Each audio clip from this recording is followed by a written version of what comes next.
দিনের সময় যদিও ২৪ ঘন্টা, কিন্তু মানুষভেদে এই একটা দিন কারো জন্য দেখবেন বড় লাগছে, আবার কারো জন্য ছোট এমন। দিন শেষে কেউ ভাবছে হোয়াট এ ওয়েস্ট, আবার কারো জন্য লাইফ ইজ বিউটিফুল, তাই না? মানে ভাই কি একটা গ্যারাপল! একই সূর্য, একই চাঁদ, একই ইউনিভার্স সবার জন্য সমান আচরণ করতেছে না। এখন আপনি যদি কম সময়ের এই ২৪ ঘন্টায় ইউনিভার্সের এই আচরণগুলো মেনে নিতে চান হাসিমুখে, আর একটু বেশি করে বাঁচতে চান, তবে আপনার জন্য একটা বড়সড় বিকল্প হতে পারে কিন্তু স্লো লিভিং বা সিম্পল লিভিং, বা সোজা সাপটায় বাংলায় বললে ধীর জীবনযাপন। By the way, slow living খায় না মাথায় দেয় কেমনে আইলো এই ধারণাটা? সেসব সম্পর্কে না জেনে থাকলে কানামাছির মাইন্ড মিনিট সিরিজের এই ভিডিওটা চেক করে আসতে পারেন। আমরা এই মুহূর্তে যে সময়টি কাটাচ্ছি, এই সময়টা কোনো দিনও যে ফিরে পাওয়া সম্ভব না, এটা কিন্তু আমরা পই পই করে প্রত্যেকটা মানুষ জানি। কিন্তু আবার আজে বাজে কাজ করার আগে এই কথাটা ভাইবাও দেখি না। অ্যাসাইনমেন্ট জমা দেওয়ার লাস্ট ডেট, অফিসে কাজের ডেডলাইন, এই সব কিছুর মাঝে আমরা আমাদের এই হারিয়ে যাওয়া সময়টাকে কি আদৌ উপভোগ করতে পারছি? অথচ এই সসীম সময়ের প্রত্যেকটি মাইক্রোসেকেন্ড উপভোগ করা সম্ভব শুধুমাত্র যদি আপনি আপনার অভ্যাস, চিন্তাধারা আর সিদ্ধান্ত নেওয়ার ক্ষেত্রে একটুখানি সচেতন হতে পারেন। দর্শক, আজকে এই দীর্ঘ ভিডিওটিতে আমরা প্রাচীন দার্শনিকদের ফিলোসফি, আধুনিক জীবন ও সমাজ ব্যবস্থা, এ সব কিছুর পরিপ্রেক্ষিতে স্লো লিভিং অনুশীলন করার অনেকগুলো দার্শনিক মেথড ও কৌশল আপনাকে জানাতে চলেছি। আচ্ছা, এটা কি জানেন, বেশিরভাগ অন্ধ মানুষরা অন্যদের থেকে বেশি মনে রাখতে পারেন, কারণ আমাদের মতো তাদের চোখ আর কান একসাথে কাজ করে না। তাই আমরা এই নতুন সিরিজটা নিয়ে এসেছি যার নাম দেবা, যেখানে ভিডিও দেখার চাইতে শোনার গুরুত্ব আমরা বেশি দিয়েছি। ভয়েসের সাথে আপনি বৃষ্টি খেলে কিছু প্রাকৃতিক শব্দের ছোঁয়াও পাবেন, যাতে আপনার মাইন্ড রিল্যাক্স হয়। সিরিজটার এমন অদ্ভুত নাম কেন সেটা ডেসক্রিপশনে পেয়ে যাবেন। সুপ্রিয় দর্শক, দর্শক থেকে তবে শ্রোতা হয়ে যান, চোখটা বন্ধ করুন অথবা একটা কফি নিয়ে চুপচাপ বসে যান, জীবন পরিবর্তনের দর্শনগুলিকে উপলব্ধি করুন। Let's slow down together. A gentle start. Stoic philosopher Marcus Aurelius বলেছিলেন, ভোরে বিছানা ছাড়তে কষ্ট হলে নিজেকে বলো, আমি মানুষ, আমার কাজ শুরু করতে হবে। কথাটা একের স্ট্রেইট ফরওয়ার্ড, সিম্পল হলেও কিন্তু তাৎপর্য অনেক গভীর। আপনি মানুষ আর আপনি সকালে উঠতে অলসতা করবেন, এটা মানুষ হিসেবে বেশ লজ্জাজনক। আচ্ছা, মনে করেন বা হতে পারে বাস্তবেই আপনি একটা গ্রামে থাকেন, সোশ্যাল মিডিয়াতে রিয়্যাক্ট কমেন্ট করে আপনার ঘুমোতে দেরি হয়, তাই সকাল ৯টা-১০টার আগে আপনার ঘুমই ভাঙে না। আর সেটা যদি ছুটির দিন হয় তাহলে সারা সকাল শুধু ঘুম আর ঘুম। ধরুন আগামীকাল আপনি জাগলেন সকাল ৮:৩০টায়, আর আপনার বাবা জেগেছেন সেই ভোর ভোর। উনি ওনার ধর্মীয় কাজ সেরেছেন, তারপর বাড়ির বাগানটাতে পানি দিয়েছেন, একটু হেঁটে বেরিয়েছেন, জমিতে কিছু গাছও লাগিয়ে ফেলেছেন। দিনে আপনিও ২৪ ঘন্টা পেলেন, আপনার বাবাও ২৪ ঘন্টাই পেল। কিন্তু এখানে অর্থপূর্ণভাবে কে বেশি বাঁচল, আপনি নাকি আপনার বাবা? কি একটা উইয়ার্ড জিলাপির প্যাচমার্কা question, but actually it's a valid question, right? আপনার ভবিষ্যৎ এখন ঘটছে, বর্তমানে এই মুহূর্তে। আপনি ছোট ছোট যে সিদ্ধান্তগুলো নিচ্ছেন, এটার উপর নির্ভর করেই আপনার ভবিষ্যৎ তৈরি হচ্ছে যতক্ষণ আপনি বেঁচে আছেন। সৃষ্টিকর্তা কিন্তু এই ক্ষমতা আমাদের দিয়েছেন। দেখবেন বেশিরভাগ মানুষ ভাবে যে হঠাৎ করেই একদিন মিরাক্কেল ঘটবে, কিংবা হঠাৎই তার ভাগ্যটা ঘুরে যাবে। কিন্তু ভাই লোক বা বোন লোক, সফলতা কখনো দরজায় এসে ঠকঠক করে না। আপনি কিভাবে আপনার দিনটা শুরু করছেন, বিছানায় গড়াগড়ি না করে উঠে পড়ার মতো যুগান্তকারী সিদ্ধান্তটা নিচ্ছেন নাকি বিছানাতে লটকাইয়া নাক ডাকতেছেন, আপনার দৈনন্দিন অভ্যাস। যখন আপনাকে বাহবা দেওয়ার কেউ নেই, তখনও আপনি শুধুমাত্র নিজের জন্য আদৌ কিছু করছেন কিনা। যখন কেউ আপনাকে দেখছে না, চার দেয়ালের মাঝে, তখন আপনি কি ধরনের সিদ্ধান্ত নিচ্ছেন, তার উপর নির্ভর করে সৃষ্টিকর্তা আপনার দিনটা গড়ে তোলেন। আপনি কে আর আপনি শেষ পর্যন্ত কে হবেন, এই দুটির মাঝের সেতু হলো আপনার নেওয়া প্রত্যেকটি সিদ্ধান্ত।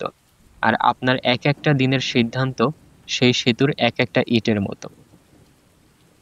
আপনি যেমন রাতারাতি একটা সেতু বানাতে পারবেন না, কিন্তু আপনি চাইলেই সেতু বানানোর জন্য কিছু ইট কিনে রাখতে পারেন আজকে।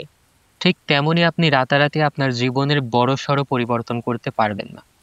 কিন্তু আপনি আজ এই মুহূর্তে কিছু একটা পরিবর্তন করতে পারেন। আপনার কোনো একটা সিদ্ধান্ত, কোনো একটা ভালো অভ্যাস, একদম পুরো ফোকাসের সাথে কোনো রকম ডিস্ট্রাকশন ছাড়া কিছুক্ষণের ডিপ ওয়ার্ক। আর যদি পুরো দিনটাকে আপনি আপনার হাতের মুঠোয় নিতে চান, তবে সকালটা কিন্তু ভাই বা বোন আপনার হাতের মুঠোয় নিতে হবে সবার আগে। হ্যাঁ, মাঝে মাঝে আপনার ইচ্ছা করবে আজ একটু ঘুমাই, সেটা ঠিক আছে। আপনি একটু একটা দিন চিল করতেই পারেন। তাই বলে প্রত্যেকটা দিন। রাতে ঘুমানোর কারণে আপনি যখন জাগেন তখন কিন্তু আপনার বডি পুরোপুরি রিসেট হয়ে যায়। কিন্তু আপনি আল্টিমেটলি চোখটা উল্টায় কি ঘটান? কোন বেড়া কোন বেড়ির পোস্টে কেয়ার রিয়াক্ট মারলো, কালকে রাতে দেশে কোনো গুজব রটলো কিনা, মানে আপনার মাথা ঘুম থেকে ওঠার সাথে সাথে কটকট কটকট কইরা টাইপিং শুরু করে দেয়। অর্থাৎ আপনার বডি রিসেট হয়ে গেল, অথচ আপনি একটু নিজের সাথে কথা না বলে, একটু নিজের ভিতরের আমিটাকে সময় না দিয়ে শুরু করে দিলেন বাইরের দুনিয়ার সাথে আজাইরা কাজ কারবার। অন্য কিছু করুন না, আপনার আশেপাশের ইউনিভার্সটা ব্যস্ত হয়ে পড়ার আগেই আপনার নিজের মাঝে যে একটা পুরো ইউনিভার্স রয়েছে তাকে নিয়ে একটু ভাবুন। মোবাইলের কৃত্রিম আলো আপনার চোখে পড়ার আগেই, আপনার ফোনের নোটিফিকেশনটা টুং করে বেজে ওঠার আগেই উপভোগ করার জন্য অসাধারণ একটা সকাল আপনার সামনেই রয়েছে। আপনি চাইলে একদম কিছু না করে চুপচাপ বসে থেকেও সকালটা উপভোগ করতে পারেন। আপনাকে প্রোডাক্টিভ কিছু করতেই হবে এমন না কিন্তু। কিছু না করেও নিজেকে উপভোগ করতে শিখুন। সকালে উঠেই এটা ভাবুন যে আপনি জীবনটাকে উপভোগ করার জন্য এখনো বেঁচে আছেন। অনেক মানুষ এই সকালটা দেখার আগেই পৃথিবী থেকে বিদায় নিয়েছে। নিজেকে জানুন, নিজেকে নিয়ে ভাবুন। আপনি কি চান আজকের দিনটাতে? আপনার উদ্দেশ্য কি? আপনার লক্ষ্য কি? চুপচাপ ভাবুন। স্লো লিভিং এর সবচাইতে চমৎকার কৌশল এটা। চাইলে একটু বই পড়তে পারেন বা একটু বাইরে হাঁটতে হাঁটতে পাখিদের কিচিরমিচির শুনতে পারেন, বা বাড়ির কাজ করতে পারেন। অন্য কোনো কিছু না করে শুধু একটু কফি বা গ্রিন টি বা জাস্ট এক গ্লাস পানি পান করলেন। মানুষ যখন উপভোগ করতে চায় তখন সে পানি খাওয়াটাকেও উপভোগ করতে পারে। সকালে বাসি পেটে পানি পানের কিন্তু অনেক অনেক উপকারিতা রয়েছে। সকালটাকে উপভোগ করুন। নিজেকে বোঝান যে আপনার এত তাড়াহুড়ো নেই। আপনার সকাল আপনি যেভাবে শুরু করবেন, আপনার দিন সেভাবেই চলবে। আপনার দিন যেভাবে চলবে, আপনার রাতটাও সেভাবেই শেষ হবে। ইউনিভার্সের নিয়ম বলেন বা স্রষ্টার নিয়মই বলেন, নিয়ম এটাই। আপনি যা করেন আপনাকে তাই দেওয়া হয়। সকালের কিছু কাজ আমাদের স্বাস্থ্যের উপরেও বেশ প্রভাব ফেলে। রিসেন্টলি আমি একটা বই পড়েছিলাম বলতে স্টিল পড়তেছি আর কি। সেই বই থেকেই কিছু বলা যাক আপনাদের। বইয়ের লিঙ্ক ডেসক্রিপশনে পেয়ে যাবেন। আমাদের শরীরের জন্য ক্যালসিয়াম কিন্তু খুবই গুরুত্বপূর্ণ। রক্তে যখন ক্যালসিয়ামের ঘাটতি ঘটে তখন হাড় ও দাঁত থেকে স্বয়ংক্রিয়ভাবে ক্যালসিয়াম টেনে নিয়ে আমাদের শরীর সে অভাব মেটায়। ফলে হাড় ক্ষয়, রিকেটস, মাংসপেশির দুর্বলতা এই ধরনের দুরারোগ্য রোগে আপনি আক্রান্ত হতে পারেন। আর শরীর কিন্তু আবার ভিটামিন ডি এর অভাবে ঠিকঠাক ক্যালসিয়াম গ্রহণ করতে পারে না। কিন্তু এই ভিটামিন ডি আবার আমাদের দৈনন্দিন খাবারে খুবই সামান্য পরিমাণে থাকে। মানে কি একটা অবস্থা এই এক ভিটামিন ডি এর জন্য। কিন্তু সকালের রোদে আমাদের দেহের জন্য প্রয়োজনীয় ভিটামিন ডি থাকে। তাই প্রতিদিন ভোরে 30 থেকে 40 মিনিট সূর্যোদয়ের কিরণ গায়ে লাগাবার উপকারিতা আপনি তো বুঝতেই পারছেন নিশ্চয়ই। এছাড়া ভোরের বাতাসে যে নির্মলতা থাকে তা ফুসফুসে পৌঁছে শরীরের সব স্নায়ুর সংযোগ ও মস্তিষ্কে অক্সিজেনের মাত্রা বাড়িয়ে শরীরকে কর্মোপযোগী করে তোলে। এই নির্মলতা কিন্তু শুধুমাত্র ভোরের বাতাসেই থাকে। বুঝলেন তো ব্যাপারটা? জীবনে একটা সকাল নষ্ট হওয়া মানে জীবনের খাতা থেকে কত কিছু বাদ পড়ে গেল। বিলিভ মি, সকালে উঠেন, দেখেন দিনটা কত বড় মনে হবে আর কত শান্তি লাগবে। Priority and deep work. একটা জিনিস দেখবেন যে প্রতিদিন আপনার মাথার মধ্যে বিভিন্ন কিছু ঘুরতে থাকে। এটা করতে হবে, সেটা করতে হবে। আর ফলাফল? আপনার চোখের সামনে একটা স্ক্রিন, হাতে একটা স্ক্রিন, টেবিলে বই খাতা ছড়ায় ছিটায় আছে। মানে এক্কেবারে 1000টা মাল্টিটাস্কিং করে আপনি জগৎ উদ্ধার করে ফেলবেন। দেখা যায় আপনি সকালে গ্রাফিক্স ডিজাইন শিখতেছেন, বিকালে ভিডিও এডিটিং শিখতেছেন, রাতে অন্য কিছু। আল্টিমেটলি আপনি কিছুই শেষ করতে পারছেন না। What a mess! স্লো লিভিংয়ের প্রায়োরিটি ঠিক করার ধারণা এখানে আপনাকে কাজে লাগাতে হবে। একসঙ্গে বহু কাজ, একসঙ্গে বহু দায়িত্ব, একসঙ্গে বহু লক্ষ্য বাদ দিয়ে আপনার কাজের প্রায়োরিটিগুলো ঠিক করুন। কোন কাজগুলো আসলেই আপনার জীবনে ভ্যালু ক্রিয়েট করবে, কোন কাজগুলো আপনার জন্য ভালো, কোন কাজগুলো আপনি উপভোগ করছেন, সেই প্রায়োরিটি অনুযায়ী অতিরিক্ত আলতু ফালতু কাজগুলোকে রুটিন থেকে বাদ দিন। মাল্টিটাস্ক থেকে সরে এসে মোনোটাস্ককে গুরুত্ব দিন। রুটিনটাকে বেশি বিজি হিজি না করে সিম্পলিফাই করুন। সময়কে টুকরো টুকরো না করে একটা নির্দিষ্ট সময়কে একটা নির্দিষ্ট কাজের জন্য পুরোপুরি নিবেদন করে ফেলুন। তবে এখানে যাতে অন্য কোনো কিছু আপনার মনোযোগ কেড়ে নিতে না পারে, সেইখানেই আপনাকে সাহায্য করবে ডিপ ওয়ার্ক। ডিপ ওয়ার্ক হচ্ছে গভীর মনোযোগের সাথে দীর্ঘ সময় ধরে একটি মাত্র কাজ করা। আপনি যদি কানে ইয়ারফোন গুঁজে অঙ্ক করতে বসেন, তাহলে আপনি যতটা সফল হবেন তার চাইতে বেশি সফল হবেন আপনি যখন অঙ্ক করবেন গভীর মনোযোগ দিয়ে, শুধু অঙ্কটাই করবেন আর অন্য কিছু না। দেখুন, মাল্টিটাস্কিং অনেকেই করতে পারে, এ বিষয়ে সন্দেহ নেই, তবে বেশিরভাগ মানুষের ব্রেইন কিন্তু এটা নিতে পারে না। একাগ্রতা দিয়ে, মনোযোগ দিয়ে, নিরিবিলি থেকে কোনো একটি কাজের গভীরে ঢুকে যাওয়া, এটাই আমাদের মানসিক প্রশান্তি, সৃজনশীলতা এবং প্রকৃত অগ্রগতির চাবিকাঠি। যদি প্রতিদিন মাত্র একটা কাজে আপনি সত্যিকার অর্থে গভীর মনোযোগে করেন, তা হবে 10টা বিচ্ছিন্ন কাজের চেয়ে অনেক বেশি মূল্যবান। ব্যস্ত থাকা আর অগ্রাধিকার দেওয়া এক জিনিস নয়। ব্যস্ত থাকা মানে আপনি সবকিছু করছেন, আর অগ্রাধিকার মানে আপনি কেবল সেইটুকুই করছেন যা সবচেয়ে বেশি গুরুত্বপূর্ণ। সফল মানুষরা অধিকাংশ সময় সবকিছু করে না, তারা কিছুটা করে, কিন্তু সেটাই গভীরভাবে করে। রোমান সম্রাট ও দার্শনিক মার্কাস অরেলিয়াস একসময় বলেছিলেন, যদি তুমি প্রশান্তি চাও তবে কম কাজ করো, অথবা আরো স্পষ্টভাবে বললে শুধুমাত্র যা আসল সেটাই করো।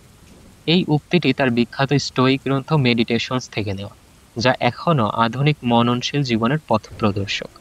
কম কিন্তু ভালো, এটাই জীবনের সার্থক ও প্রজ্ঞাময় অগ্রগতি। Digital detox. সিম্পল লিভিং শব্দটা শুনলেই আপনার এমন মনে হতেই পারে যে টেকনোলজি থেকে আমাকে একেবারে দূরে থাকতে হবে। মোটেও এমন কিছু না। একটা যুগ আপনাকে কিছু সুবিধা দিচ্ছে আপনার জীবনকে সহজ করার জন্য, পুরো পৃথিবী যেটা ব্যবহার করছে সেটা থেকে আপনি পিছিয়ে যাবেন, সেটা মোটেও হতে পারে না। তাই বলে যে আপনি একেবারে ড্রাগ নেওয়ার মতো পাগলের মতো টেকনোলজি উড়াধুরা ইউজ করবেন, এটাও স্লো লিভিং এর দর্শনের সাথে ঠিক যায় না। আপনি সকালে সূর্যের আলো না দেখে দেখছেন মোবাইলের আলো। মাত্র 1 ঘন্টায় আপনি 10টা পোস্ট, 50টা রিলস, ডজন ডজন শর্টস না দেখে থাকতেই পারেন না। আপনি ঘুমোতে যাওয়ার আগে আপনার চোখকে একটু রিল্যাক্স না দিয়ে সেই আলোতেই ডুইবা আছেন। যেখানে সেখানে যা ইচ্ছা কমেন্ট করে দিচ্ছেন না ভেবেই যে এটার ইফেক্ট কি হতে পারে। যে কোনো পোস্ট শেয়ার দিয়ে দিচ্ছেন না ভেবেই যে এটা স্রেফ একটা গুজবও হতে পারে। এটা যে ক্ষতিকর তা আপনি নিজেও জানেন। আপনার মস্তিষ্ককে আপনি দিনের পর দিন একটা ডিজিটাল বন্যায় ভাসিয়ে দিচ্ছেন। ডিজিটাল ডিটক্স এর সমাধান দিতে পারে। কিছুক্ষণের জন্য এটা লগ আউট মারুন। ব্রেনকে একটা ফ্যাক্টরি রিসেট দিন। দিনের একটা নির্দিষ্ট সময় বেছে দিন স্ট্রিমিং করার জন্য। সারাদিন ধরে মোবাইলটার মধ্যে ঢুইকা থাকবেন না ভাই লোক। মাঝে মাঝে টেকনোলজিকে না বলে প্রকৃতিকে হ্যাঁ বলুন। আজকের করা কিছু ভালো কাজ ডায়েরিতে লিখুন।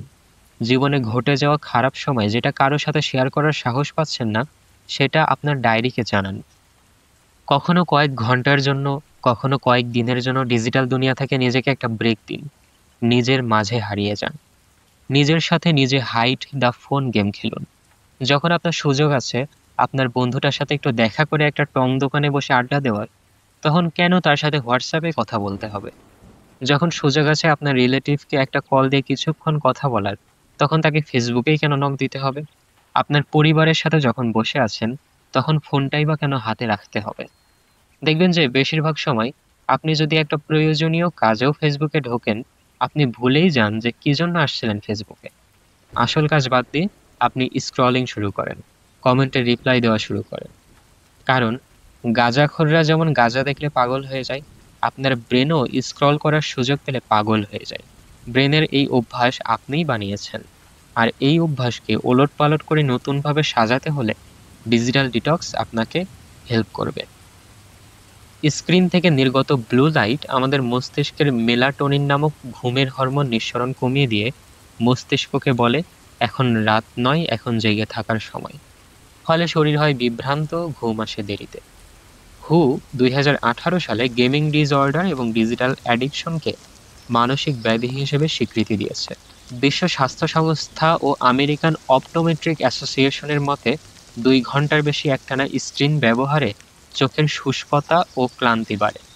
প্রতি 20 মিনিট পর স্ক্রিন থেকে 20 সেকেন্ডের জন্য দূরে তাকান, দূরে বলতে দূরবর্তী স্থানে। সপ্তাহে বা মাসে অন্তত একদিন ডিজিটাল হলিডে পালন করুন, একটি স্ক্রিন মুক্ত দিন কাটান। Peace in nature, meaning with people.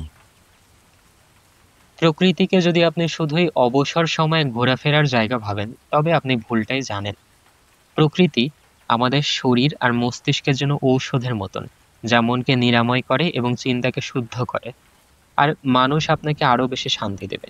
তো এই দুটি জিনিস, প্রকৃতি আর মানুষ, এদের সাথে যদি আপনার মস্তিষ্কের একটা নিয়মিত যোগাযোগ রাখতে পারেন, তবে আপনার অনেক রোগের চিকিৎসা আপনি ওখান থেকেই পাবেন। স্ট্যানফোর্ড ইউনিভার্সিটি এর এক গবেষণায় দেখা গেছে, যারা নিয়মিত প্রকৃতির মাঝে হাঁটে তাদের নেগেটিভ চিন্তা 30% কমে যায়। আরেক গবেষণায় ইউনিভার্সিটি অফ মিশিগান জানায়, প্রকৃতির দৃশ্য দেখলেই মানুষের মেমোরি ও ফোকাস ক্ষমতা বাড়ে 20% পর্যন্ত। আচ্ছা, শেষবার কখন আপনি প্রকৃতির শব্দ মন প্রাণ দিয়ে লাগিয়ে শুনেছেন? পাতার মর্মর ধ্বনি, বাতাসের নরম স্পর্শ বা পাখির ডাক? সবসময় বড় ট্যুর, পাহাড় বা সমুদ্রে যেতে হবে তা তো না। কখনো বাড়ির পাশে গাছপালার ভেতর দিয়ে হাঁটা, কখনো সাইকেল নিয়ে গ্রামের দিকে একটু ঘুরে আসা, কখনো চুপচাপ বসে আকাশের দিকে তাকিয়ে থাকা। এই ছোট্ট সময়গুলোতেই আপনি খুঁজে পাবেন আপনার নিজেকে। আপনার জীবনে বড় কোনো সফলতা আসলে নিজেকে মনে করিয়ে দিন, সবকিছু পাওয়ার পরেও শান্তি দরকার। সেই শান্তিটা কেন সফলতার কথা ফেসবুকে একটা ছবি ছেড়েই দিতে হবে? সবার আগে আপনার ভেতরে নিজেকে একটু পুরস্কৃত করুন না। আর হতাশ হলে নিজেকে বলুন, সব হারিয়েও প্রকৃতিতে সবটা ফিরে পাওয়া যায়। প্রকৃতি কখনো প্রশ্ন করে না, কখনো বিচার করে না, সে কেবল আপনাকে গ্রহণ করে। একটা টাস্ক দিই আপনারে, কাল অথবা আজ অথবা এই মুহূর্তে একটু বেরিয়ে পড়ুন, অন্তত 15 মিনিট প্রকৃতির সঙ্গে একা থাকুন। আর এই প্রকৃতির স্বাদ আরও বেশি পূর্ণতা পায় যখন মানুষের সাথে আপনার সংযোগ ঘটে। যুগের সাথে সাথে আমাদের ডিজিটাল কানেকশন বাড়ছে ঠিকই, কিন্তু মানবিক সংযোগ হারিয়ে যাচ্ছে। ধরুন আপনি একটা ওভারব্রিজে দাঁড়িয়ে আছেন বা একটা বাস কাউন্টারে বসে বাসের জন্য অপেক্ষা করছেন। আশেপাশের অপরিচিত মানুষগুলোকে দেখুন, কেউ হাসছে, কেউ চুপচাপ, কেউ হাত পেতে কিংবা ভিক্ষার ঝুলি নিয়ে বসে আছে, কেউ বা কোটটাই পরা। এই মানুষগুলোকে উপলব্ধি করুন। জীবনে বেঁচে থাকার চরম মানে আপনি খুঁজে পাবেন। যেটা নিয়ে আপনি প্যারা খাচ্ছেন, ডিপ্রেশনে চলে যাচ্ছেন, সুযোগ থাকলে কাছের বন্ধু বা প্রিয় মানুষটাকে সেটা খুলে বলুন। প্রিয় মানুষের সাথে সময় কাটালে সে সময়টা সবসময় আমাদের শান্তির চেয়েও বড় শান্তি দেয়। আপনার বন্ধু আপনার জন্য হতে পারে সবচেয়ে বড় সাইকোলজিস্ট, আপনার পরিবার আপনার জন্য হতে পারে শ্রেষ্ঠ সাইকিয়াট্রিস্ট। মানুষের সঙ্গে কথোপকথন একটি ইমোশনাল রিলিজ তৈরি করে। যখন আপনি একজনকে মন খুলে কিছু বলেন বা মনোযোগ দিয়ে কারো কথা শোনেন, তখন শরীরে অক্সিটোসিন হরমোন নিঃসরণ হয়, যা বিশ্বাস, ঘনিষ্ঠতা ও মানসিক প্রশান্তি তৈরি করে। অনেক সময় নিজের সমস্যার কথা মুখে বলেই সমাধানের রাস্তা স্পষ্ট হয়। এটাকে বলে verbal processing. American journal of psychiatry অনুযায়ী টক থেরাপি বা কগনিটিভ বিহেভিওরাল থেরাপি বহু ক্ষেত্রে ঔষধের চেয়েও বেশি কার্যকর হতে পারে। জীবনের আসল আনন্দ লুকিয়ে থাকে প্রকৃতির মাঝে নিজেকে খোঁজাতে, একটা গভীর কথোপকথনে, একটা হাসিতে কিংবা কারো কাঁধে হাত রাখার শান্তিতে। The art of slow listening. যখন কারো সাথে আমাদের গল্প বা আড্ডা জমে ওঠে, তখন বেশিরভাগ সময় দেখবেন আমরা নিজেদের কথা বলতে বেশি পছন্দ করি। দেখা যায় অপর পক্ষের মানুষটা তার কথা শেষই করলো না, আর এদিকে বাম হাত ঢুকাই দিয়ে একদম আপনি নিজের গল্প শুরু করলেন। তখন কিন্তু অপর পক্ষের মনে একটা ইনসিকিউরিটি তৈরি হয় যে আমার কথাটা হয়তোবা সে শুনছিলই না, বা আমার কথার কোনো গুরুত্ব নাই। আবার অনেক সময় এমন হয় যে আপনি একজন মানুষের কথা শুনে সেটা উপলব্ধি না করেই তাকে একের পর এক প্রশ্ন করে বসছেন। কিন্তু আপনি যদি স্লো লিসেনার হতেন, তাহলে একেবারে পজিটিভ কিছু কাজ করতেন। স্লো লিসেনিং এটা শুধুই শোনা নয়, বরং মন দিয়ে, ধৈর্য দিয়ে, গভীরভাবে শোনা। আজকের দ্রুতগতির পৃথিবীতে আমরা শুনি অনেক কিছু, কিন্তু বুঝি খুব কম। স্লো লিসেনিং আমাদের শেখায় কিভাবে শব্দের পেছনের অনুভবটা অনুভব করতে হয়। গবেষণা বলছে, যখন কেউ মন দিয়ে আমাদের কথা শোনে, আমাদের মস্তিষ্কে অক্সিটোসিন নামে একটি বন্ধন তৈরির হরমোন নিঃসরণ হয়। তাতে আমরা বিশ্বাস, সম্মান ও স্বস্তি অনুভব করি। কেউ যখন আপনাকে মন দিয়ে শোনে, আপনি নিজেকে ছোট মনে করেন না। আপনার মাঝে একটা আত্মবিশ্বাস তৈরি হয়। আর সম্পর্কের ক্ষেত্রে পারস্পরিক সম্মানবোধ আর বোঝাপড়াটাও ঠিক থাকে। স্লো লিসেনিং মানে হলো প্রেজেন্ট মোমেন্টে থাকা। এটা একরকম মাইন্ডফুল মেডিটেশন। স্লো লিসেনার যদি হতে চান, তাহলে ফোনটা পাশে রাখুন, চোখে চোখ রাখুন, জিজ্ঞেস করার আগে বোঝার চেষ্টা করুন, মাঝখানে কথা না বলে অপেক্ষা করুন। তারা যা বলছে সেটি শেষ করতে দিন। শুধু শব্দ না, দেখুন ভঙ্গিমা, মুখের অবয়ব, চোখের ভাষা। কথা বলার মতোই শোনার শক্তিও এক ধরনের শিল্প। অপরপক্ষকে সেই ভরসার জায়গাটা ইনশিওর করুন, যাতে তারা নিজের ভিতরের শব্দটা বের করে আনতে পারে, যাতে অপরপক্ষের মানুষটা আপনাকে ভরসা করতে পারে। Think of the pain you'll feel later. থাক, আজকে আর এই অঙ্কটা করব না, কাল সকালে উঠেই করব না। আজকে আর জিমে যাব না, কাল সন্ধ্যাতেই যাব। এই টাইপের কথা আপনি দিনে কতবার ভাবেন বলেন তো? আজ করব না, কাল করব না, পরশু করব। এই একটা নেভার এন্ডিং লুপ আপনার জীবনে চলছে তো চলছে। যেই কালকের আপনার কোনো অস্তিত্বই নেই, যেই কালকের সকাল আদৌ আসবে কিনা তার কোনো গ্যারান্টি নেই, আপনি সেই কালকের আপনিকে কল্পনা করেছেন। এইটা বাদ দিয়ে একটু অন্যভাবে ভাবুন। আজকের কাজটা আপনি যদি না করেন, তবে কালকে কি আপনাকে পস্তাতে হবে না? আজকের না করা কাজ কালকে আপনাকে কি ধরনের আফসোস দিতে পারে সেটা ভাবুন। ভবিষ্যৎ পেইনের কিলার বানান বর্তমানকে। ব্যায়াম করতে ইচ্ছা করছে না? ভাবুন মাসখানেক পর আপনার শরীরটা কি বলবে আপনাকে। পড়াশোনার ইচ্ছে নেই? ভাবুন এই পড়া জমতে জমতে যখন পাহাড় হয়ে যাবে, পরীক্ষার আগের রাতে সেই আতঙ্ক কেমন লাগবে। দরকারি কাজটা এখনই না করলে ১ সপ্তাহ পরে যখন সুযোগ হাতছাড়া হবে, আপনি নিজেকে কতটা দায়ী করবেন। এই টেকনিকটাকে বলা হয় অ্যান্টিসিপেটেড রিগ্রেট টেকনিক, যেখানে আপনি আগে থেকেই নিজের ভবিষ্যৎ কষ্ট কল্পনা করে বর্তমানের কাজে নিজেকে ঠেলে দেন। বিহেভিওরাল সায়েন্স বলছে, মানুষ বর্তমান আনন্দের চেয়ে ভবিষ্যতের ব্যথা এড়াতে বেশি মোটিভেটেড হয়। স্টোইক দার্শনিক সেনেকা বলেছিলেন, we suffer more in ইমেজিনেশন than in reality. কিন্তু সেই কল্পনাকেই যদি আমরা প্রস্তুতির জন্য ব্যবহার করি, তাহলে সেটাই হয়ে দাঁড়ায় শক্তি। ভবিষ্যতের পেইন কল্পনা করুন এবং সেই পেইন থেকে খুঁজে নিন আজকের মোটিভেশন। কারণ শেষ পর্যন্ত সবচেয়ে কষ্ট দেয় সেই কাজগুলো যেগুলো আমরা করিনি। The power of a deep breath. Deep breadth খুবই কম সময়ের ছোট্ট একটা কাজ হলেও এর গুরুত্ব কিন্তু নামের মতোই। যখন আপনি কোনো বিপদে আছেন, আপনার মাথা যখন আওলা ঝাওলা হয়ে যাচ্ছে, আপনি ডিপ্রেশন থেকে একদম যখন পুরো বার্ন আউট পর্যায়ে চলে গেছেন, স্লো লিভিং এর ছোট্ট এই কৌশলটা আপনাকে একটু থামিয়ে দেওয়ার জন্য শক্তিশালী আর কার্যকর মাধ্যম। ডিপ ব্রেথ বা গভীরভাবে শ্বাস নেওয়া শুধু শরীরকে শিথিল করে না, বরং মস্তিষ্ক, হৃদয় এবং আত্মার সঙ্গে গভীর সংযোগ তৈরি করে। আমরা প্রতিদিন কতবার শ্বাস নিই জানেন? প্রায় ২০,০০০ বার। কিন্তু কবার আমরা তা গভীরভাবে, সচেতনভাবে ধীরে নিই? ডিপ ব্রিথিং মানে শুধু শ্বাস নেওয়া নয়, এটা হলো একটা থেমে যাওয়ার মুহূর্ত, যেখানে আপনি সময়কে একটু থামিয়ে নিজের দিকে ফিরে তাকান। হার্ভার্ড হেলথ পাবলিশিং অনুযায়ী, গভীর শ্বাস প্যারাসিম্প্যাথেটিক নার্ভাস সিস্টেমকে সক্রিয় করে, যা আমাদের দেহকে শান্ত করে, রক্তচাপ কমায় আর স্ট্রেস হরমোন কমায়। ডিপ ব্রিথিং এক্সারসাইজ করতে চাইলে একটা আরামদায়ক অবস্থানে চলে যান। সোজা হয়ে বসতে পারেন, ধ্যানের ভঙ্গিতে বসতে পারেন, কিংবা আপনার জন্য যেভাবে আরামদায়ক হয়, যেন পিঠ সোজা থাকে। চাইলে চোখ দুটি বন্ধ করতে পারেন। আপনার নাক দিয়ে ধীরে ধীরে গভীরভাবে নিঃশ্বাস নিন। ১ থেকে ৪ পর্যন্ত মনে মনে গুনে তখন নিঃশ্বাস নিতে পারেন। নিঃশ্বাস ১ থেকে ২ সেকেন্ড ধরে রাখুন। এবার ঠোঁট সামান্য ফাঁকা করে মুখ দিয়ে নিঃশ্বাস ছাড়ুন। মোটামুটি ৬ সেকেন্ড সময় নিন। চাইলে ১ থেকে ৬ পর্যন্ত গুনতে পারেন মনে মনে। এই চক্রটি ৫ থেকে ১০ বার চালিয়ে যান। এইভাবে করলে ১ মিনিটেই আপনার পুরো মস্তিষ্ক রিসেট হয়ে যেতে পারে। প্রতিদিন সকালে ও ঘুমানোর আগে করতে পারেন। মানসিক চাপে থাকলে বা খুব রাগ আসলে ডিপ ব্রিথিং এক্সারসাইজটি করতে পারেন। শান্ত পরিবেশে বসে করলে বেশি উপকার পাবেন। তবে ডিপ ব্রিথিং অনেকেই অনেক ধরনের উপায় করে, এটাই যে একমাত্র উপায় তা না। আচ্ছা, ওয়েট ওয়েট, ভিডিওটা পজ করে একটা ডিপ ব্রেথ নিয়ে দেখুন না কেমন লাগে। রেডি, স্টেডি, গো। জোস। যদি করে থাকেন তবে আপনি অলরেডি স্লো লিসেনার হয়ে গেছেন, অভিনন্দন।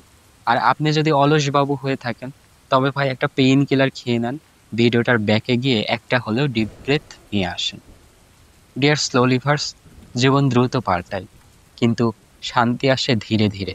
আর সেই শান্তির প্রথম ধাপ একটা গভীর শ্বাস। আজ একটা কাজ শুরু করার আগে, একটা সিদ্ধান্ত নেওয়ার আগে, একটা দুশ্চিন্তার মাঝখানে শুধু একবার গভীর শ্বাস নিন। 2 minutes rule. ডেভিড অ্যালেনের একটা জনপ্রিয় বই গেটিং থিংস ডানে প্রথম উঠে আসে এই 2 মিনিটস রুলের মেথডটা। এরপর অনেক মোটিভেশনাল কোচ ও মিনিমালিস্টদের মধ্যে ব্যাপকভাবে জনপ্রিয় হয়ে ওঠে। তাছাড়া জেমস ক্লিয়ারের অ্যাটমিক হ্যাবিটস বইটাও বেশ কাজে আসতে পারে। 2 মিনিটস রুলের 2টা নিয়ম আপনাকে মনে রাখতে হবে। প্রথমটা হচ্ছে যে 2 মিনিটের কম সময় লাগবে, এখনই করো। বিষয়টা এমন যে এমন অনেক ছোট কাজ থাকে আমরা ফেলায় রাখি, ভাবি যে এত কম সময়ের কাজ একসময় করলেই তো হচ্ছে। কিন্তু আলটিমেটলি ছোট কাজ বলে সে আর গুরুত্ব পায় না, করাও হয়ে ওঠে না। তো 2 মিনিটস রুল বলছে যে যেই কাজে সময় কম লাগবে সেটা ফেলে না রেখে এখনই করে ফেলো। যেই ভবিষ্যতের কোনো অস্তিত্বই নাই, সেই ভবিষ্যতের জন্য একটা ছোট কাজ জমায় রাখার কোনো মানে হয় না। আর দ্বিতীয় রুল হচ্ছে, যে অভ্যাস আপনি গড়তে চান সেটা শুরু এমন করুন যেন প্রথমে মাত্র 2 মিনিট লাগে। যেমন ধরুন, প্রতিদিন সকালে আপনি 1 ঘন্টা করে পড়তে চান, পড়তে বসতে ইচ্ছা হচ্ছে না, জাস্ট 2 মিনিটের জন্য পড়ুন। এভাবে করতে করতেই দেখবেন একদিন প্রতিদিন 1 ঘন্টা পড়ার অভ্যাস তৈরি হয়ে যাবে। আমরা ভাবি সফলতা আসে বড় সিদ্ধান্তে, কিন্তু অনেক সময় 2 মিনিটের সাহসই এনে দেয় বিশাল অগ্রগতি। জানেনই তো, ছোট ছোট বালুকণা বিন্দু বিন্দু জল গড়ে তোলে মহাদেশ সাগরতল। The art of Jomo. ধরুন আপনার বন্ধুরা সবাই ট্যুরে যাচ্ছে, কিন্তু কোনো এক কারণে আপনি যেতে পারলেন না। এখন ঘটনা যেটা ঘটে আপনি মনে মনে শুরু করে দেন, যদি যাইতে পারতাম, গেলে কতই না ভালো হতো, হ্যান ত্যান ৭-১৭। এটাকে বলে ফোমো বা ফিয়ার অফ মিসিং আউট। অথচ জোমো বা জয় অফ মিসিং আউট হলো মানসিক শান্তি, সচেতনতা আর আত্মসংযমের আনন্দ খুঁজে পাওয়া শিল্প। ওদের সঙ্গে যাইনি, হয়তো কিছু মিস করলাম, সবাই যেটা করছে আমি তো করলাম না, ওদের দেওয়া স্ট্যাটাসের ছবিতে আমি কেন নেই, এই ধরনের ভাবনা চুপি চুপি আমাদের মনের শান্তি কেড়ে নেয়, নিজের চেয়ে অন্যদের জীবনকে বেশি মূল্যবান মনে করায়। কিন্তু সব মিস করা মানে ক্ষতি না, অনেক সময় না থাকা মানে নিজেকে পাওয়া। জমু আমাদের শেখায় যে সব কিছুতে থাকতে হবে না, জনপ্রিয় হতেই হবে না, সময়টা সবসময় অন্যের জন্য না, একা থাকলেও সেটা অপূর্ণতা নয়, হতে পারে এক ধরনের সম্পূর্ণ। আপনার মধ্যে যদি এই ধরনের মানসিকতা না থাকে তবে দেখবেন আপনি স্বাধীনভাবে নিজের মতামতও দিবেন না কোথাও। আপনার বন্ধুরা যেতে চাচ্ছে সেন্ট মার্টিন, কিন্তু আপনার পক্ষে অত টাকা অ্যাফোর্ড করা সম্ভব নয়। আপনি চাইলেই আপনি আপনার বন্ধুদের অন্য কোনো টুরিস্ট প্লেসের কথা বলতে পারেন, কিন্তু দেখা যায় আপনি সবার মন রক্ষার্থে আপনার মতামতটাই প্রকাশ করেন। সবার কথা ভাবতে গিয়ে নিজেকে এভাবে ভুলে যাবেন না। সবকিছুর মধ্যে থেকে আপনি নিজেকে হারিয়ে ফেলেছেন কি? আজ একটু থামুন, সবার দিকে না তাকিয়ে নিজের ভিতরে তাকান। সব ইনভাইট, সব ট্রেন্ড, সব রিলস না দেখলেও আপনি ঠিক আছেন। কারণ জীবনের সবচেয়ে সুন্দর জিনিসগুলো পোস্ট করা হয় না, অনুভব করা হয়। না যাওয়ার, না বলার, না থাকার মাঝেও এক ধরনের আনন্দ খুঁজে নিন। এটাই আপনার স্লো লিভিং, এটাই আপনার inner piece. Clean space clears your mind. একটা ঘর কেবল 4 দেয়াল আর ছাদের সমষ্টি নয়। একটা ঘর মানে একটা পরিবেশ, যেখানে আপনি নিজেকে খুঁজে পান, চাপহীনভাবে নিঃশ্বাস নিতে পারেন, আর তৈরি করতে পারেন আগামী দিনের ভিত। দেখবেন যে যখন আপনার রুমটা গোছানো থাকে, পরিষ্কার পরিচ্ছন্ন থাকে, আপনার পোশাক আশাক পরিষ্কার থাকে, তখন অটোমেটিক আপনার মধ্যে একটা কনফিডেন্স চলে আসে, একটা ফুরফুরা মেজাজ চলে আসে। তাই যদি স্লো লিভার্স হতে চান, রুমটা গুছিয়ে রাখুন, ধুলোবালি ঝেড়ে পরিষ্কার করে রাখুন, মাঝে মাঝে বাইরে থেকে একটা রজনীগন্ধা বা গন্ধরাজ এনে 1 বোতল পানিতে রেখে দিন। রুমের সুগন্ধ, পরিচ্ছন্নতা দেখবেন আপনার আত্মাকে পরম শান্তি দেবে। পড়তে বসেও আনন্দ পাবেন, প্রোডাক্টিভ কাজ করেও মজা পাবেন, কিংবা কিছু না করেও দেখবেন একটা অন্যরকম তৃপ্তি আপনার লাভ হবে। ঘরে যথেষ্ট আলো বাতাস আসতে দিন, ঘর থেকে বাইরেটা উপভোগ করুন। এনভায়রনমেন্টাল সাইকোলজি বলছে একজন মানুষ দিনে গড়ে 60-70% সময় ঘরের ভেতরে কাটায়, আর ঘরের পরিবেশ সরাসরি তার মানসিক চাপ, আবেগ নিয়ন্ত্রণ এবং মনোযোগে প্রভাব ফেলে। সুখী ঘর মানে দামি ফার্নিচার না, সুখী ঘর মানে হলো মন খুলে নিঃশ্বাস নেওয়ার জায়গা। Eat slow, live well. আমাদের খাওয়া দাওয়াটা এমন হয়ে গেছে যেন আমরা সময় বাঁচানোর যুদ্ধ করছি। যত তাড়াতাড়ি খাওয়া শেষ ততই সময় বাঁচলো। আর বুঝে না বুঝে হাবিজাবি অস্বাস্থ্যকর খাবার খেয়ে গ্যাস্ট্রিকের সমস্যায় ভুগবো, দেখা যাবে তাও ঘুরে ফিরে ওই একই খাবারই খাবো। নিজের শরীরের উপর অবিচার করবেন না। আপনার শরীরের একটা অধিকার আছে আপনার উপর, সে অধিকার তাকে মিটাতে দেন। খাবারের প্রত্যেকটি কণা উপভোগ করুন, খাবারের স্বাদকে উপলব্ধি করুন, খাবারের গন্ধকে অনুভব করুন, বেশি বেশি পানি পান করুন। ত্বকের সৌন্দর্য রক্ষা করতে পানি সবচেয়ে বড় ভূমিকা পালন করে, জানেন কি? স্থানীয় মৌসুমী এবং প্রাকৃতিক উপাদান দিয়ে তৈরি খাবারের দিকে বেশি ঝুঁকুন। স্লো ফুডকে হ্যাঁ বলুন, ফাস্ট ফুডকে না বলুন। কফি উপকারী, কিন্তু অতিরিক্ত কফির কিন্তু বেশ ক্ষতিকর দিক রয়েছে, তাই কফি পানেও সচেতন হন। দেহকে অতিরিক্ত ক্যাফেইন ডিপেন্ডেন্ট করবেন না। কৃষকের প্রতি কৃতজ্ঞ থাকুন, খাবার অপচয় থেকে নিজেকে বিরত রাখুন। Harvard school of public health জানায়, যারা ধীরে ধীরে ও মনোযোগ দিয়ে খায় তাদের হজম ভালো হয়, ওজন নিয়ন্ত্রণে থাকে এবং খাবার থেকে আনন্দ বেশি পায়। শরীর শুধু খায় না, স্মৃতিও জমায়। সেই খাবারের স্মৃতিটুকু যেন হয় স্নিগ্ধ, গভীর আর সত্যিকারের, সেটা ইনশিওর করুন। Exercise and meditation. নিয়মিত ব্যায়াম স্ট্রেস হরমোন কমায়, ডোপামিন ও এন্ডোরফিন বাড়ায়, ঘুম ও মনোযোগ উন্নত করে, আত্মবিশ্বাস বাড়ায়। মেডিটেশন শেখায় থামতে, শুনতে, বুঝতে। নিয়মিত মেডিটেশন ডিপ্রেশন ও উদ্বেগ কমায়, মস্তিষ্কের গ্রে ম্যাটারের ঘনত্ব বাড়ায়, মানে স্মৃতি ও আবেগ নিয়ন্ত্রণে সাহায্য করে, আত্মসংযোগ ও মনোযোগ বাড়ায়। মেডিটেশন মানে আবার ভাববেন না যেন 2 ঠ্যাং ভাঁজ করে হাত মুষ্টি করে ধ্যান করা। যা আপনার মনে প্রশান্তি দিবে সেটাই মেডিটেশন। কোথাও একটু হেঁটে আসলেন, কারোর সাথে কথা বললেন, এসবই মেডিটেশন। দিনের অন্তত 15 থেকে 30 মিনিট রাখুন ব্যায়ামের জন্য, আর অন্তত 15 মিনিট রাখুন মেডিটেশনের জন্য। ঘরে একটা দড়ি লাফের দড়ি রাখতে পারেন। দিনের একটা নির্দিষ্ট সময় বেছে নিন। ঘুমের আগের ব্যায়াম ঘুমের জন্য বেশ উপকারী। স্ট্রেচিং, বুক ডাউন, দড়ি লাফ, এই ব্যায়ামগুলো ঘরোয়া পরিবেশেই খুব কম সময়ে করা সম্ভব। আর হাঁটা হচ্ছে সবচেয়ে উত্তম ব্যায়ামগুলোর একটা। Rest without regret. আপনি কি কখনো বিশ্রাম নেওয়ার সময়েও অপরাধ বোধে ভুগেছেন? মনে হয়েছে এই সময়টা কাজে লাগাতে পারতাম? স্লো লিভার হলে হয়তো এমনভাবে ভাবতেন না। পর্যাপ্ত বিশ্রাম আমাদের মস্তিষ্কের নিউরাল পাথওয়েগুলো পুনর্গঠিত করে, এটি আমাদের মনোযোগ ধরে রাখতে সাহায্য করে। আর ক্রিয়েটিভ আইডিয়াগুলো জন্ম নেয় ঠিক তখনই যখন মন একটু ফাঁকা। তাহলে আপনি যখন বিশ্রাম নিচ্ছেন, সেই মুহূর্তে আপনি আসলে আপনার শরীরকে নিরাময় করছেন, মনকে পরিষ্কার করছেন এবং ভবিষ্যতের সৃজনশীলতাকে তৈরি করছেন। তাই বিশ্রাম নেওয়াকে অলসতা ভাববেন না। আপনার শরীর ও মস্তিষ্ককে সচল ও সৃজনশীল রাখতে হলে বিশ্রাম অবশ্যই প্রয়োজন। বিশ্রাম করুন, তাই বলে আক্ষেপ করবেন না। Patience is strength. ধৈর্যের উপরে আসলে কোনো ঔষধ নাই। আপনি ধরুন ফ্রিল্যান্সিং শুরু করেছেন আর সাথে সাথে চাচ্ছেন যে প্রজেক্ট পাওয়া শুরু করবেন। এক ক্লিকে সাফল্য, ঝটফট ফলাফল এসব আপনাকে পেয়ে বসেছে। আপনি একটা গাছ লাগিয়ে যদি সাথে সাথেই তার থেকে ফল চাওয়া শুরু করেন, তবে আপনি তো প্রকৃতির বিরুদ্ধে চলে গেলেন, স্রোতের বিপরীতে চলে গেলেন। ধৈর্য মানে কেবল চুপচাপ সহ্য করা নয়, এটি হলো আপনার নিজের প্রতি বিশ্বাস যে সঠিক সময় আসবেই। ধৈর্য শেখায় প্রতিটি বড় অর্জনের পেছনে সময়ের দরকার হয়। এটি কঠিন, কিন্তু এটি আত্মশক্তির প্রকৃত পরিচয়। আর ধৈর্যের ব্যাপারে আপনি সিরিয়াস হলে আপনার প্রয়োজন সেলফ কন্ট্রোল আর কনসিস্টেন্সি। আপনি ভাবলেন কাল থেকে সকাল সকাল উঠে পড়বেন, একদিন উঠলেন, 2 দিন উঠলেন, 3 দিনের দিন আপনি মরার মতো ঘুম দিলেন। এই যে একবার কনসিস্টেন্সি ব্রেক হয়ে গেল, এরপর থেকে আর আপনার সেই সকালে ওঠাটা কন্টিনিউ করা হয়ে ওঠে না। তাই যে কোনো অভ্যাস, যে কোনো কাজ যে কোনো সিদ্ধান্ত শুরু করার সময় অবশ্যই ধৈর্য, আত্মনিয়ন্ত্রণ আর ধারাবাহিকতা বজায় রাখার নিয়তটা পাকাপোক্ত করে নিন। Discipline over motivation. কোনো একটা মোটিভেশনাল ভিডিও বা লেকচার হয়তোবা আপনার ভিতরে আগুন জ্বালিয়ে দেয়। আজ থেকে এটা করব, সেটা করব। কিন্তু সেই আগুন কতক্ষণ জ্বলে থাকে? আপনি হয়তো আজ খুব অনুপ্রাণিত।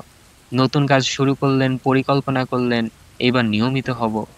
কিন্তু পরদিন যখন বৃষ্টি পড়ে, ঘুম ভাঙে না বা মুড ভালো না বা একটু আয়েশ পান, একটু চাপ কমে যায়, তখন মোটিভেশন আপনাকে ছেড়ে চলে যায়। কারণ এটা আবেগের উপর নির্ভর করে। আর আবেগ কখনোই স্থায়ী নয়। ডিসিপ্লিন মানে হচ্ছে আপনার মুড যেমনই হোক না কেন আপনি কাজটা করেন। না চাইতেও আপনি জিমে যান, মন না চাইলেও বই পড়েন। কিন্তু হ্যাঁ, এই যে এটা কিন্তু রেস্ট করা বা জীবন উপভোগ করার সাথে একটু সাংঘর্ষিক মনে হচ্ছে। এখানে ডিসিপ্লিন বলতে সেটাকেই বোঝানো হচ্ছে যেটা অলসতা নয়। আপনি একটা দিন একটা ব্রেক নিতেই পারেন। একটা দিন কিছু না করেও উপভোগ করতে পারেন। বাট এটা যেন অলসতার পর্যায়ে চলে না যায়, এইজন্যই আপনাকে একটা শৃঙ্খলার মধ্যে থাকাটা জরুরি। কারণ আপনি জানেন এই অভ্যাসই আপনাকে আপনার লক্ষ্যে পৌঁছাবে। জেমস ক্লিয়ার তার বই অ্যাটমিক হ্যাবিটসে বলেন, you do not rise to the level of your goals, you fall to the level of your systems. অর্থাৎ পরিবর্তন আসে অভ্যাসে, শুধু লক্ষ্য ঠিক করলেই হয় না। সফল মানুষরা মোটিভেটেড থাকে না সবসময়, তারা ডিসিপ্লিনড থাকেন। ব্রেনও অভ্যস্ত হয়ে যায় সেই নিয়মে। আপনি যখন প্রতিদিন একই সময়ে কাজ করেন, ঘুমান, পড়েন, শরীর চর্চা করেন, যখন এই কাজগুলো আপনি একই সময়ে করেন না, তখন ব্রেন বলে এইটাই তো আমাদের রুটিন।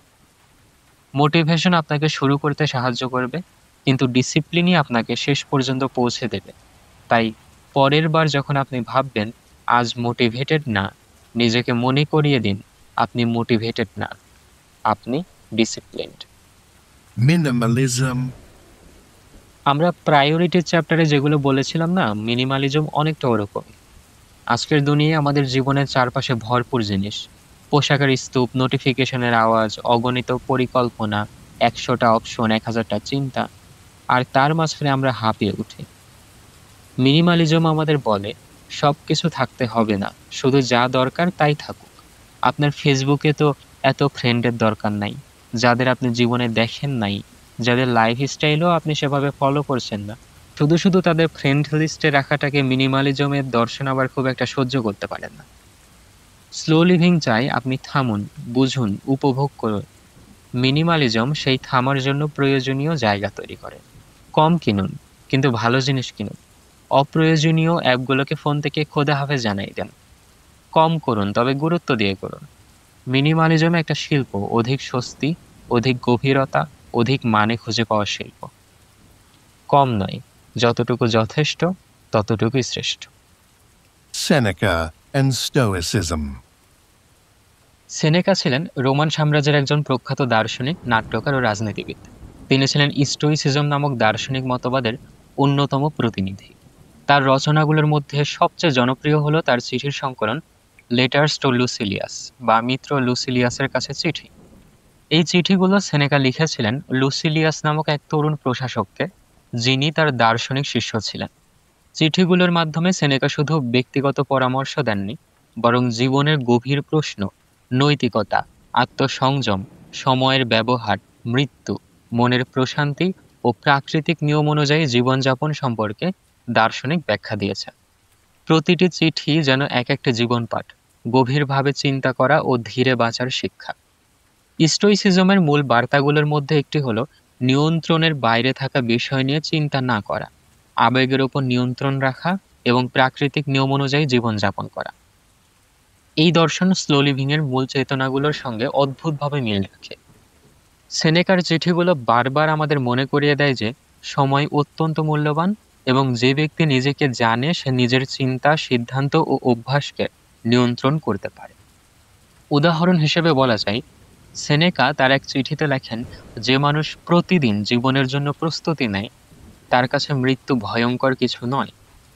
এই ধরনের বক্তব্য আমাদের শেখায় কিভাবে প্রতিটি দিনকে ধীরে, ভাবনা নিয়ে ও দায়িত্ব নিয়ে গ্রহণ করতে হয়। তিনি আরেক জায়গায় বলেন, আমরা দারিদ্র্য বা অসুস্থতা নিয়ে যতটা ভয় পাই, বাস্তবে তা আমাদের ততটা ক্ষতি করে না, যতটা ক্ষতি করে আমাদের ভয় ও উদ্বেগ। এই দৃষ্টিভঙ্গি আমাদের বর্তমানের ব্যস্ত উদ্বেগপূর্ণ জীবনে স্থিরতা আনতে পারে।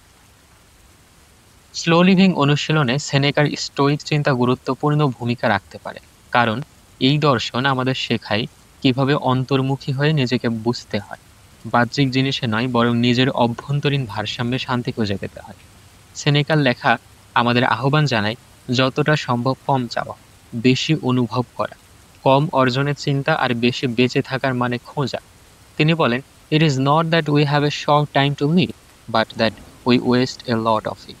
অর্থাৎ জীবন ছোট নয়, আসলে আমরা অপচয় করেই জীবনকে ছোট বানিয়ে ফেলেছি। স্লো লিভিং এমন একটি জীবন দর্শন যা আমাদের শেখায় কৃতজ্ঞতাকে প্রশিক্ষণ দিতে, প্রয়োজনীয় জিনিসগুলোতে মনোযোগ দিতে এবং দুঃসময়ের মধ্যেও মানসিক শান্তি ধরে রাখতে। আর এই দৃষ্টিভঙ্গি স্টোইসিজম ও সেনেকার চিঠির সঙ্গে একেবারে সঙ্গতিপূর্ণ। সুতরাং যারা স্লো লিভিং অনুশীলন করতে চান তাদের জন্য সেনেকার চিঠিগুলো হতে পারে এক অমূল্য নির্দেশনা, যেখানে শব্দ কম কিন্তু চিন্তার গভীরতা অনেক বেশি। Amor fati. আমোর ফাতি এই ল্যাটিন শব্দগুচ্ছের অর্থ হলো ভাগ্যকে ভালোবাসা, বা যা ঘটে তাকে সম্পূর্ণভাবে মেনে ও ভালোবেসে গ্রহণ করা।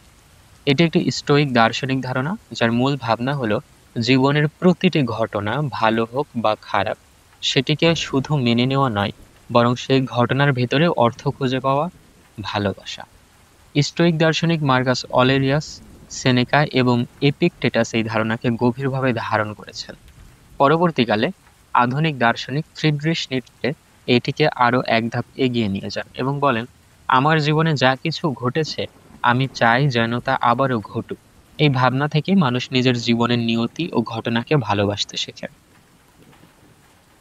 এখন প্রশ্ন আসে, আমর ফাতি ধারণাটি স্লো লিভিং এর সঙ্গে কিভাবে সম্পর্কযুক্ত। স্লো লিভিং মানে শুধু সময় নিয়ে বাঁচা নয়, বরং সময়ের ভেতর যা ঘটে সেটাকে চিন্তা, অনুভব আর গ্রহণযোগ্যতার মধ্য দিয়ে উপলব্ধি করা। আজকের ব্যস্ত ফলকেন্দ্রিক সমাজে আমরা প্রতিটি মুহূর্তে পারফেকশন খুঁজি, ভালো কিছু চাই, দ্রুত চাই, আর ভুল বা কষ্ট এলেই বিরক্ত হয়ে পড়ি। এই জায়গায় আমর ফাতি আমাদের শেখায় জীবনের সমস্ত ঘটনাকে একটা প্রাকৃতিক, প্রয়োজনীয় এবং অর্থপূর্ণ অংশ হিসেবে দেখতে। যখন কোনো কাজ পরিকল্পনা মাফিক না হয়, বা কেউ আমাদের কষ্ট দেয়, বা আমরা নিজেরাই ভুল করি, আমর ফাতি আমাদের মনে করিয়ে দেয় এটাই জীবন এবং এটাই ঠিক সময়ে ঠিকভাবেই ঘটেছে। এই ভাবনার ভেতর যে মানসিক প্রশান্তি আছে তা স্লো লিভিং এর মূল চেতনাকে শক্তিশালী করে।